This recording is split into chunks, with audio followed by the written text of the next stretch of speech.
नमस्कार आप सबको। सीबीएसई बोर्ड क्लास 10th और 12th की सीरीज में आपका फिर से स्वागत है। आज हमारा जो डिस्कशन है वो कॉम्पिटेंसी बेस्ड यानी जो केस बेस्ड क्वेश्चंस आते हैं क्लास 10th में, उसके लिए हम डिस्कशन कर रहे हैं, जिनको अब जो है सीबीएसई ईयर बाय ईयर जो है परसेंटेज वाइज बढ़ा रहा है। तो 3 क्वेश्चंस तो हमारे पास केस बेस्ड के फॉर्म में ही आते हैं। इसके अलावा भी कॉम्पिटेंसी बेस्ड क्वेश्चन जो है पूरे पेपर में पूछे जाते हैं। तो क्लास 10th के लिए आज हमने स्टैंडर्ड मैथमेटिक्स या फिर बेसिक मैथमेटिक्स, जो भी आप जिस भी मैथमेटिक्स से आप एग्ज़ाम दे रहे हैं, दोनों के लिए इक्वली इम्पोर्टेंट है। तो ये आज हम डिस्कस करेंगे case based question. Standard maths या फिर बेसिक मैथ्स दोनों में ही हमें ये क्वेश्चंस मिलते हैं केस बेस के, और ये 4 मार्क्स का क्वेश्चन होता है एक। अभी प्रेजेंटली ये 3 क्वेश्चंस पूछे जा रहे हैं जो कि एक पैसेज बेस्ड होते हैं।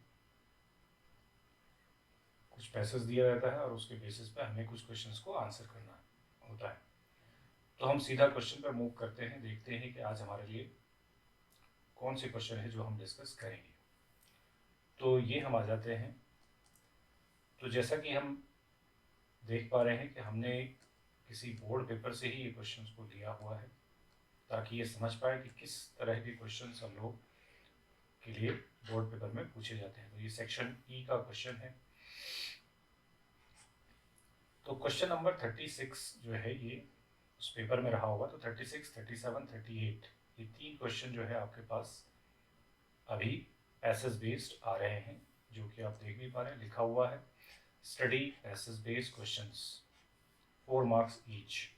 तो हम पहला क्वेश्चन डिस्कस करते हैं। क्वेश्चन पहले पढ़ लेते हैं।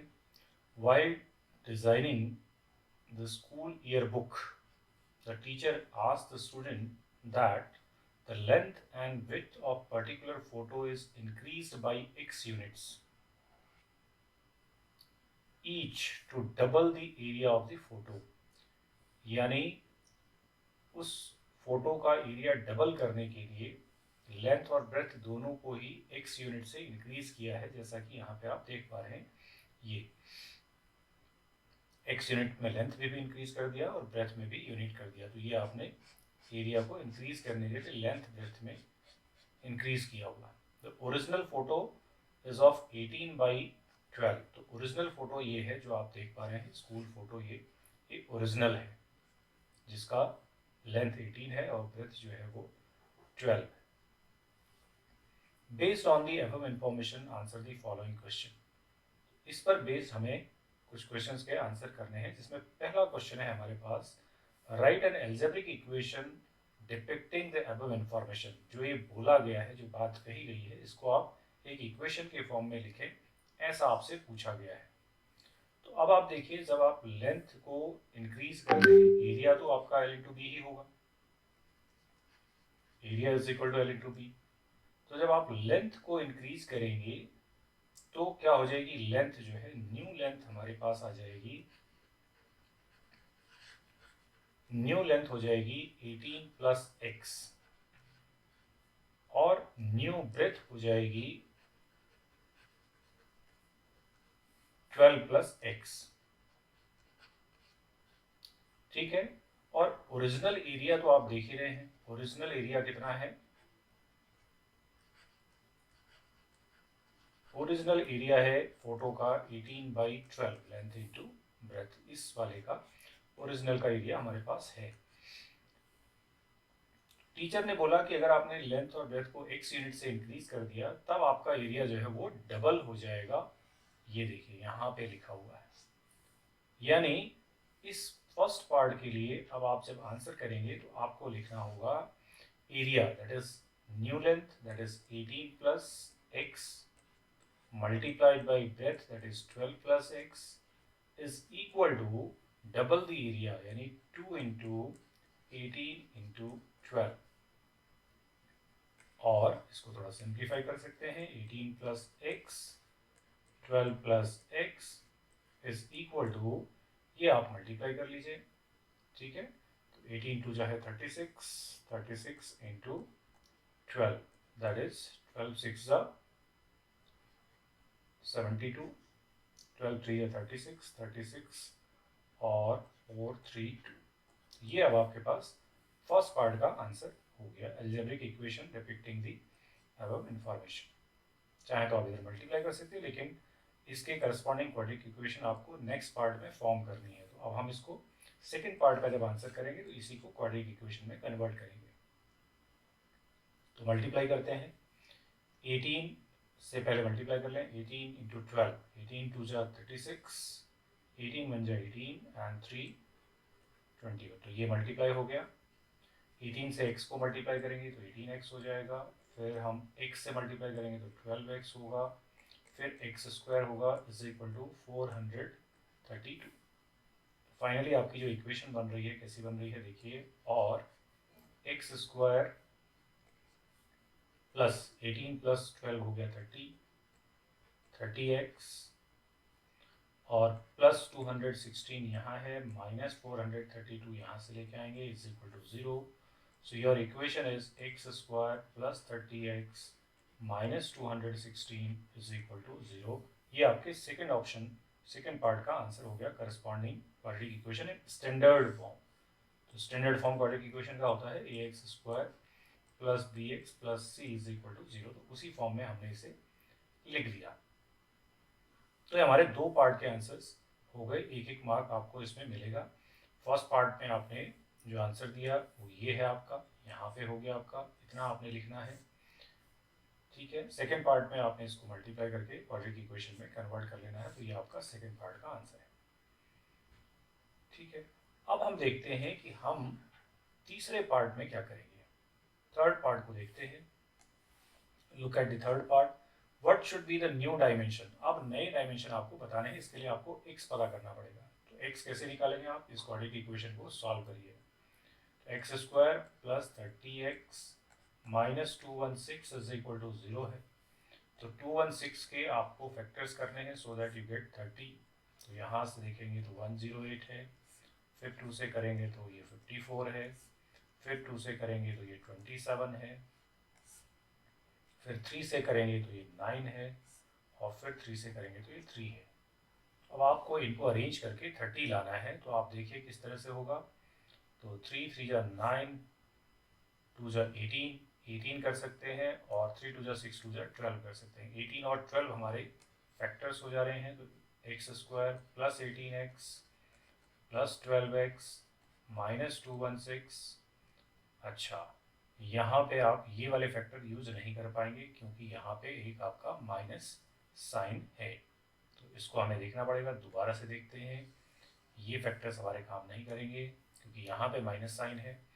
और देख लेते हैं, तो 2 3 2 जा 6 ये है हमारे पास, 3 3 जा 9, 2 जा 18, 2 जा 36, 36 और 6 भी हम इसमें ले सकते हैं, ठीक है। 3 3 जा 9 ये हो गया 9, और 2 जा 18, 2 जा 36 और 6। तो हमें फैक्टर्स देखो, ये अब आपको फैक्टर करते वक्त भी ध्यान रखना है किस तरह से आपने फैक्टर्स लेने हैं, नहीं तो आप फैक्टराइजेशन नहीं कर पाएंगे। फैक्टराइजेशन भी आपने ठीक से करना है। तो x कॉमन लिया तो x प्लस 36 हो गया, माइनस 6 कॉमन लिया तो ये x प्लस 6 से डिवाइड करेंगे तो 36 ही आएगा इज इक्वल टू 0।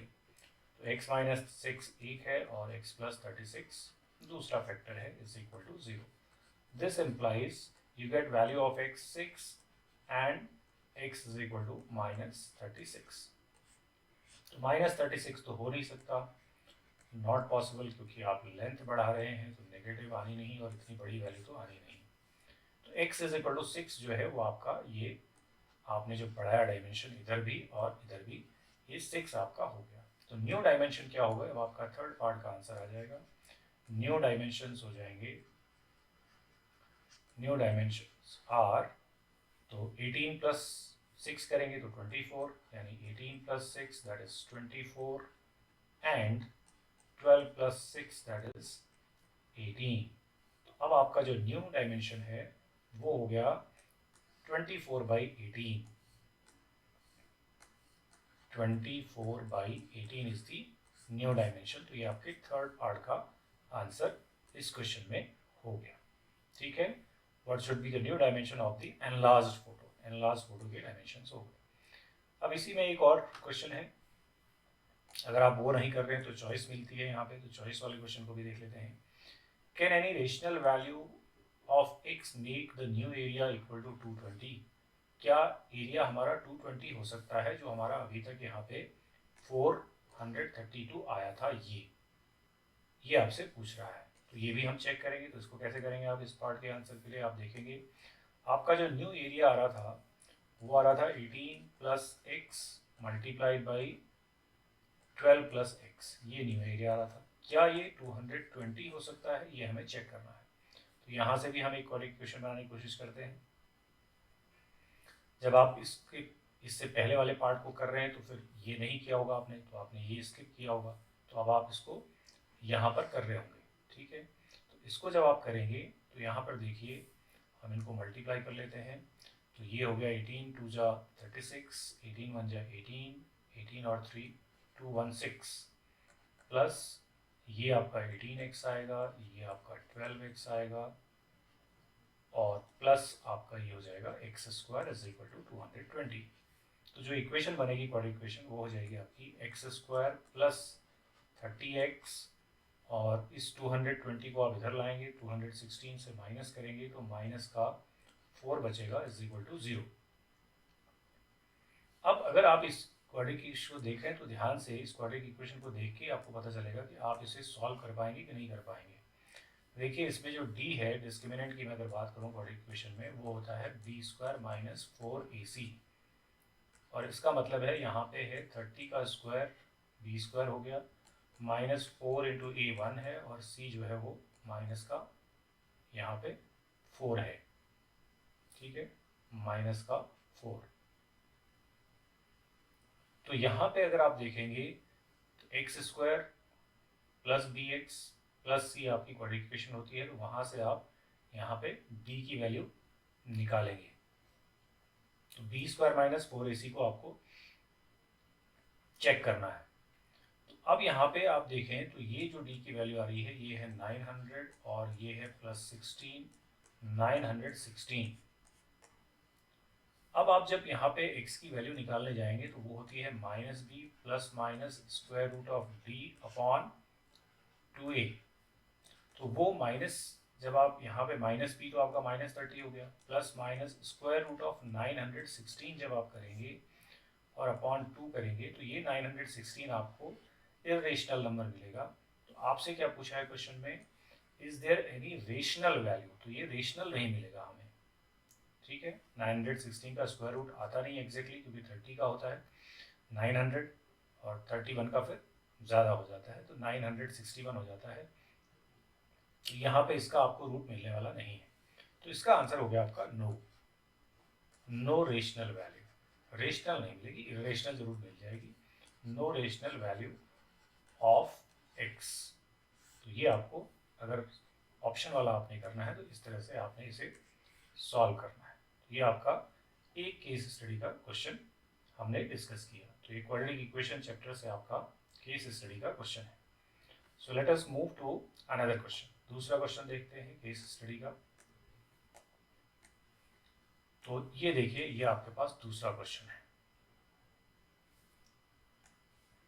इसमें क्या कहा गया है, India meteorological department observe seasonal and annual rainfall every year in different sub divisions of our country.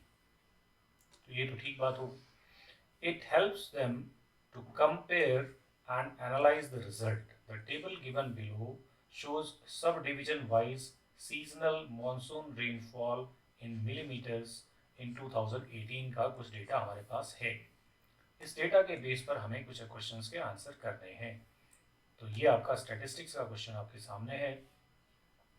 ये कुछ डेटा है रेनफॉल, ये नंबर ऑफ सब डिविजन है यानी फ्रीक्वेंसी है। ये आपका फ्रीक्वेंसी है, ये आपका क्लास इंटरवल्स है। Right the model class. Model class मतलब मॉडल क्लास होता है जहाँ पे फ्रीक्वेंसी हाईएस्ट होती है। तो हाईएस्ट फ्रीक्वेंसी वाला डेटा आप देख रहे हैं 7 है। तो मॉडल क्लास, तो इस पार्ट का आंसर तो बहुत सिंपल सा आप दे देंगे, 600 to 800 is the model class, क्योंकि इसी में मॉडल क्लास मतलब मोड से रिलेटेड बात है, तो ये हाईएस्ट फ्रीक्वेंसी का डेटा आपके पास है। तो फर्स्ट पार्ट का आंसर हो गया 600 to 800। सेकेंड में पूछा है find the median of the given data, या फिर find mean of the mean rainfall. तो आप मीडियन और मीन में से कोई एक चीज़ करेंगे, हम दोनों डिस्कस करेंगे ताकि हमारा जो कॉन्सेप्ट है वो क्लियर हो जाए। तो हम पहले मीडियन के लिए कर लेते हैं। तो let us do for median. तो ये मीडियन के लिए हम करते हैं। तो इसी क्वेश्चन को अगर आप यहाँ पर ध्यान से देख लें तो हम यहीं पर इसको कर देंगे। तो मीडियन के लिए हमको कुछ नया काम नहीं करना होता है, हमें एक क्युमुलेटिव फ्रीक्वेंसी का और कॉलम चाहिए होता है। ये फ्रीक्वेंसी का कॉलम ऑलरेडी मेरे पास है, तो यहाँ पे मैं सी एफ का कॉलम इसी के साथ जोड़ देता हूँ। तो 2 हो जाएगा, ऐड करिए, 2 4 6 6 7 13 13 and 4 17 17 plus 2 19 19 plus 3 22 22 plus 1 21 23 23 plus 1 24। तो ये अब आपके पास 24 टोटल है। यहाँ भी आप चेक कर सकते हैं कि आपने ठीक किया नहीं। 4 2 6 6 7 13 13 4 17 19 22 23 24। तो 24 ये आपका ये हो गया, यानी n आपका यहाँ पे 24 है। तो n/2 निकालते हैं हम जब मीडियन करते हैं, तो 24/2 दैट इज 12। इस 12 को हम कहाँ चेक करते हैं, CF में चेक करते हैं। तो यहाँ पे आपके 2 है, यहाँ 6 है, यहाँ 13 है, तो इसी में आ गया ये हमारा 12। ये वाला जो आप देख रहे हैं यहाँ पे, इसमें ये 12 आपको मिल जाएगा, क्योंकि क्युमुलेटिव फ्रीक्वेंसी यहाँ पे 13 है। तो यही आपका क्या हो गया, मीडियन क्लास हो गया। ठीक है, ये आपका मीडियन क्लास। तो मीडियन क्लास है, तो फिर आपको मीडियन का जो है फॉर्मूला देखना है। तो मीडियन का फॉर्मूला सबसे पहले आपको याद होना चाहिए, तभी आप इसको करेंगे।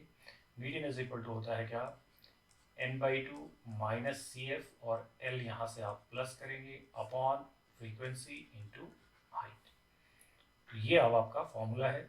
L जो है वो lower limit of median class होती है, तो यहाँ पे L की वैल्यू आपके पास 600 है, प्लस n/2 आपके पास 12 है, माइनस CF जो है वो प्रीवियस क्लास का लेना होता है, तो 6 है, अपॉन फ्रीक्वेंसी मीडियन क्लास की लेनी होती है जो कि 7 है, इंटू H जो है वो क्लास साइज होता है, तो 600 और 800 के बीच में 200 का गैप है, तो यहाँ पे 200 है। तो ये अब आपका 600 प्लस 12 माइनस 6 6 हो गया, 6/7 इंटू 200। तो ये अब आपका 600 प्लस 6 2 1200/7। तो ये वैल्यू आप देख सकते हैं लगभग कितनी आ रही है। 7 से अगर आप डिवाइड करेंगे तो 7 1 जा 7 550, 7 7 जा 49 110, 7 1 जा 7 1.1। तो ये अब आपका ऐड करेंगे तो ये 1 है, 7 है और 7 है, 7 7 1.1 लगभग ये आपका मीडियन इसमें आ जाएगा। तो ये अब आपका मीडियन निकालने का तरीका आपने देखा, कैसे हम इसमें मीडियन फाइंड आउट करें। अब अगर आप मीडियन के लिए नहीं करते हैं तो मीन के लिए कर सकते हैं। तो मीन आप करेंगे कैसे, तो मीन के लिए हम इस क्वेश्चन को कर लेते हैं। तो ये हमने मीडियन कर दिया, अब इसी क्वेश्चन में हम मीन की बात कर लेते हैं। मीडियन की बात तो हो गई, तो मीन कैसे निकालेंगे वो भी मैं आपसे डिस्कस करता हूँ। मीन निकालने के दो तरीके हैं आपके पास, आप चाहें तो डायरेक्ट मेथड से करें, आप चाहें तो इसमें डायरेक्ट मेथड से भी कर देंगे, तो कोई बहुत ज़्यादा आपको दिक्कत आएगी नहीं। तो एक XI चाहिए और एक FI/XI चाहिए। ठीक है, XI मतलब मिड वैल्यू होती है, 200 प्लस 400 600, यानी ये 300 आने वाली है। 200 का गैप है तो ये 6 4 10, ये 500 होगी, क्योंकि 200 का गैप चल रहा है। तो अगला 700 होगा, अगला 900 होगा, अगला 1100 होगा, अगला 1300 होगा, अगला 1500 होगा, और अगला जो है वो 1700 होगा। और अब आप फ्रीक्वेंसी के साथ मल्टीप्लाई कर लीजिए। तो ये 600 है, 2 से मल्टीप्लाई किया आपने, FI/XI कर रहे हैं। 4 5 जा 20, ये 2000 है। 7 7 जा 49, ये 4900 है। 4 9 जा 36, ये 3600 है। 11 2 जा 22, ये 2200 है। फिर 13 3 जा 39, ये 3900 है। और फिर 15 1 जा 15, ये 1500 है, और 1700 ये है, और इसका सम आपने कर लेना है। तो ये इस तरह से आप इसको करेंगे, डायरेक्ट मेथड से भी कर सकते हैं। चाहे तो आप स्टेप डेविएशन या फिर शॉर्टकट से करेंगे। टोटल डेटा आपके पास 1 2 3 4 5 6 7 8 है, तो 1 2 3 4 5 6 7 8 ऐड कर लेते हैं इनको। तो ये 0 है, सेकंड भी 0 हो गया, फिर 6 9 6 15 15 6 21 21 और 2 23 23 एंड 9 32 32 प्लस 5 37 37 और 7, तो ये 44 4 आपके पास बचता है। 4 2 6 6 और 4 10 3 13 15 18 19 20, तो ये अब आपके पास क्या आ गया, सिग्मा एफ आई एक्स आई की वैल्यू आ गई।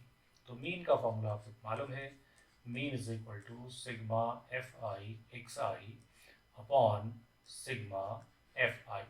ये अब आप कर दीजिए, वैल्यू डाल दीजिए। तो यहाँ पे 20,400 डिवाइडेड बाई आपको सिग्मा एफ आई, ये हमने डेटा पहले ऐड किया हुआ, ये 24 हमारे पास सम है, यहाँ पे 24 डाल देते हैं। इसको हम सिंप्लीफाई कर लेते हैं, तो 4 से हम कर देते हैं, तो 4 6 ये है, 4 5 सा 24 1 जा एंड ये हो गया, तो 4 से कट गया हमारा। इसके बाद 6 से डायरेक्ट डिवाइड करके देख लेते हैं, तो 6 8 जा हमारा है 48 और 3 30 6 5 जा 30, तो ये 850 हमारे पास एवरेज वैल्यू आ रही है, यानी मीन आ रहा है। तो मीन हमारा 850 हो गया। अगर आप फर्स्ट पार्ट को नहीं कर रहे मीडियन का, तो आप मीन रेनफॉल भी निकाल सकते हैं, जो कि 850 mm होगा। इसके बाद हम एक और पार्ट है इसका, थर्ड पार्ट, उसको देखते हैं उसमें क्या पूछा है। थर्ड पार्ट भी 1 मार्क का है, तो इसको देख लेते हैं। If sub division having at least 1000 mm rainfall during the monsoon season is considered good rainfall subdivision, then how many subdivisions had good rainfall? good rainfall का मतलब 1000 mm या उससे ज़्यादा, कम से कम 1000 कह रहे हैं, तो 1000 वाली देख लेते हैं किस किस में 1000 या उससे ज़्यादा है रेनफॉल।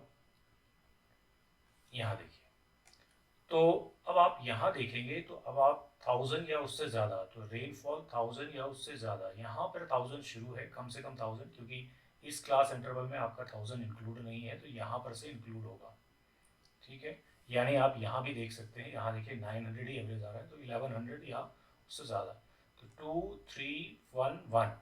तो अब आपका इस क्वेश्चन का आंसर बहुत सिंपल है, आप सबको ऐड कर लें, 2 3 1 1, तो 3 2 5 1 6 एंड 7, तो 7 सब डिविजन ऐसे हैं, यानी ये इतने ही सब डिविजन ऐसे हैं जिनमें 1000 या उससे ज़्यादा रेनफॉल है, तो ये टोटल है 7, तो इस पार्ट का आंसर आपका 7 हो गया।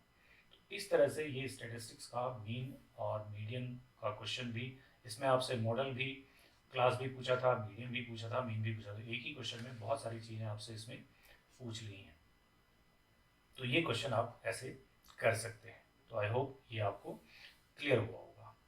तो बढ़ते हैं नेक्स्ट क्वेश्चन पे, जो अगला क्वेश्चन हमारा केस बेस का है, वो क्या है उसको देख लेते हैं। So let us move to a new question, this is new question, another question. ये देखिए तीसरा क्वेश्चन है हमारा केस बेस का। तो हम केस बेस के आज 3 क्वेश्चन हमने डिस्कस कर दिए हैं। ये केस बेस्ड क्वेश्चंस हैं जो कि आपके एग्जाम में 12 मार्क्स के तो सीधे सीधे आ ही रहे हैं। तो ये थर्ड क्वेश्चन हम लोग डिस्कस कर रहे हैं। इसी तरह के क्वेश्चंस आप एक्सपेक्ट करेंगे, और आप कॉन्सेप्ट को समझने की कोशिश करिए कि अगर इस तरह के क्वेश्चन में कैसे बातें पूछी जाती हैं और किस तरह से हम इनको आंसर कर सकते हैं। अब डिस्कस थ्रो, देखिए क्वेश्चन आ गया आपके पास। The discus throw is an event in which an athlete attempts to throw a discus. The athlete spins anti clockwise around 1.5 times through a circle, then release the throw। तो पहले anti clockwise आपका ऐसे घुमाता है वो 1.5 round, और उसके बाद उसको थ्रो कर देता है। Then release the discus travel along the tangent to the circular spin orbit। तो वो जो सर्कुलर ऑर्बिट में जिसमें वो घुमाता है उसी से वो ऐसे थ्रो कर देता है। तो ये आपका टेंजेंट बन गया, यही आपको यहाँ पे समझाया है। अब आप क्वेश्चन पे आइए। In the given figure a b is one of the such tangent. A b जो है हमारा यहाँ पे ये स्पिन किया उसने और यहाँ से रिलीज कर दिया, तो ऐसा ही एक टेंजेंट है to a circle of radius 75। इस सर्कल का जो रेडियस है वो 75 है। O is the center of the circle and angle ABO ये 30 डिग्री का एंगल है, ये हमको बताया होगा। एंड PQ इज पैरेलल टू OA, ये भी आपको दिया होगा। तो बहुत सारी इंफॉर्मेशन आपको इस फिगर में दिख रही है। तो आगे बढ़ते हैं। Find the length of AB। सबसे पहले आपसे AB की लेंथ पूछी है। AB मतलब ये लेंथ AB, ठीक है। इस लेंथ को निकालने के लिए आपके पास केवल OA की वैल्यू पता है 75, यानी ये हमें पूरा हिस्सा पता नहीं है। और लेकिन हमें ये मालूम है कि radius is perpendicular to tangent, तो ये एंगल यहाँ पे 90 है, यानी एंगल A जो है आपका वो 90 है। तो अब हम बड़ी आसानी से इसमें ट्रिग्नोमेट्री का यूज कर सकते हैं कि इस ट्रायंगल में, इन ट्रायंगल OAB ट्रायंगल को ध्यान से देखेंगे तो आप इसमें लगा सकते हैं AB निकालना है और OA गिवन है, तो परपेंडिकुलर बेस और ये एंगल, तो 10 का आप यूज कर सकते हैं। 10 30 is equal to OA upon AB, ये आप लिख सकते हैं। तो 10 30 की वैल्यू हमें मालूम है 1/√3 होती है, और OA हमें पता है जो कि 75 है upon AB। This gives you AB is equal to 75√3 centimetre. तो ये आपको AB मिल गया। तो AB की लेंथ आपको 75√3 मिल गई। तो फर्स्ट पार्ट का आंसर आपका ये हो गया। अब देखिए सेकंड पार्ट देखते हैं। Find the length of OB। अब OB की लेंथ पूछ रहा है, यानी OB। तो OB निकालने के लिए भी हम क्या कर सकते हैं, वापस ट्रिग्नोमेट्री का यूज करेंगे। ये OB हाइपोटेन्यूज है और ये परपेंडिकुलर है, तो sin 30 का यूज कर देते हैं। तो sin 30 इसी ट्रायंगल में, सेम ट्रायंगल रहेगा, sin 30 अगर मैं इसी ट्रायंगल में अप्लाई करूंगा तो वो हो जाएगा OA परपेंडिकुलर अपॉन OB, और sin 30 होता है 1/2 is equal to OA upon OB। तो यहां से आप 1/2 इज इक्वल टू OA आपके पास है 75 upon OB। This implies OB is equal to 75 टू जा 150। तो ये अब आपका ये जो लेंथ है ये 150 आ गया OB। O से लेकर B तक का जो लेंथ है वो 150 आ गया, पूरा 150 है ये, यहाँ से लेकर के यहाँ तक, जिसमें ये वाला हिस्सा आपको ऑलरेडी दिख रहा है, ये रेडियस है 75, तो ये भी 75 है 70, यानी यहाँ पे मिड पॉइंट है, ऐसा समझ लीजिए। ये सेकंड पार्ट का आंसर हो गया। C, find the length of AP। अब AP की लेंथ बताओ कर रहा है, यानी ये वाली लेंथ आपको बतानी है, ठीक है। तो ये वाली लेंथ बतानी है, तो अब इसके लिए आप सिंपल सा काम करेंगे, बहुत ज़्यादा कुछ नहीं करना। देखिए ऑलरेडी अगर इस ट्रायंगल को देखें, किस ट्रायंगल को, OAB को, ध्यान से OAB ट्रायंगल को देखें, जिसमें ये वाला हिस्सा यानी हमारे पास देखिए OQ is equal to QB है ईच 75, क्योंकि पूरा हमने लेंथ निकाला, तो ये 150 है जिसमें ये रेडियस है, और ये बचा हुआ हिस्सा 75 है। इसका मतलब Q जो है वो मिड पॉइंट है, Q इज मिड पॉइंट, तो Q मिड पॉइंट है। और एक और चीज मालूम है कि QP is parallel to OA, QP OA parallel है, ये आपको दिया हुआ है, ये देखिए QP या PQ जिस जो भी कहना चाहते हैं आप, OA के पैरेलल है, ये भी गिवन है। तो यानी अगर हम कन्वर्स मिड पॉइंट थ्योरम का यूज करें तो इस मिड पॉइंट से जो भी पैरेलल लाइन इसके आएगी तो वो यहाँ पर भी मिड पॉइंट बना देगी। तो therefore P is mid point, ये आप थोड़ा सा यहाँ पे लिख देंगे, mid point of AB। P जो है AB का मिड पॉइंट है। ये कैसे आया आपका, मिड पॉइंट थ्योरम के कन्वर्स से आया, converse of mid point theorem. ये आसान तरीका है आपको, यानी आप देखिए पीछे की चीज़ें भी पढ़ी हुई मैथ्स में काम आती हैं, 9th क्लास में कॉन्सेप्ट था तो वो आपने यूज़ कर लिया। और P जब मिड पॉइंट है तो AP जो है हमारा यहाँ पे निकल आएगा, जो कि AB का हाफ होगा, और AB हमारे पास ऑलरेडी है 75√3, तो 75√3 डिवाइडेड बाई 2, ये हमारा AP का लेंथ हो गया। तो तीसरा पार्ट हमारा आंसर आ गया 75√3 अपॉन 2। अगर आप ये नहीं कर रहे तो फाइंड लेंथ ऑफ PQ पूछा है, तो PQ का लेंथ फिर वही है, ये मिड पॉइंट है, ये भी मिड पॉइंट है, so this PQ should be half of this line joining mid points of two sides of triangle is half of the third side. तो ये अगर Q और P मिड पॉइंट है तो PQ की लेंथ भी आपकी OA की हाफ हो जाएगी, यानी ये 75/2 हो जाएगी। अगर आप इस पार्ट का आंसर करना चाहते हैं तो ये आप कर सकते हैं, ये मिड पॉइंट थ्योरम से हो गया। इसमें भी आपने मिड पॉइंट थ्योरम का ही यूज़ किया। और चाहे तो आप इन दो ट्रायंगल्स को सिमिलर करके तब भी निकाल सकते हैं, बट ये ज़्यादा जल्दी आपका हो जाएगा। इस तरह से ये 3 क्वेश्चंस हमने डिस्कस किए हैं जो केस बेस्ड क्वेश्चन है। ये आपका सर्कल से आ गया, एक क्वेश्चन आपका स्टैटिस्टिक्स से आ गया, एक क्वेश्चन आपका क्वाड्रेटिक इक्वेशन से था। तो अलग अलग टॉपिक से हर बार यहाँ पे क्वेश्चंस पूछे जाते हैं, तो आपकी तैयारी उस तरह से रहनी चाहिए और आपको पता होना चाहिए कि क्वेश्चन में क्या क्या चीज़ें हमारे पास हो सकती हैं, कौन कौन से कॉन्सेप्ट हमें अप्लाई करने पड़ सकते हैं। आई होप ये वीडियो आपके काम की है। इस तरह की बहुत सारी वीडियोस हम कॉन्सेप्ट वाइज आपके अलग अलग टॉपिक्स पर डाल रहे हैं क्लास 10th और 12th के लिए। तो अगर आप देख रहे हैं तो बहुत अच्छी बात है, नहीं तो आप उन्हें देख करके अपनी तैयारी कर सकते हैं और अच्छा स्कोर कर सकते हैं क्लास 10th और 12th के मैथ्स के एग्ज़ाम में। तो मिलते हैं नई वीडियो में एक नए कॉन्सेप्ट के साथ में, तब तक के लिए नमस्कार।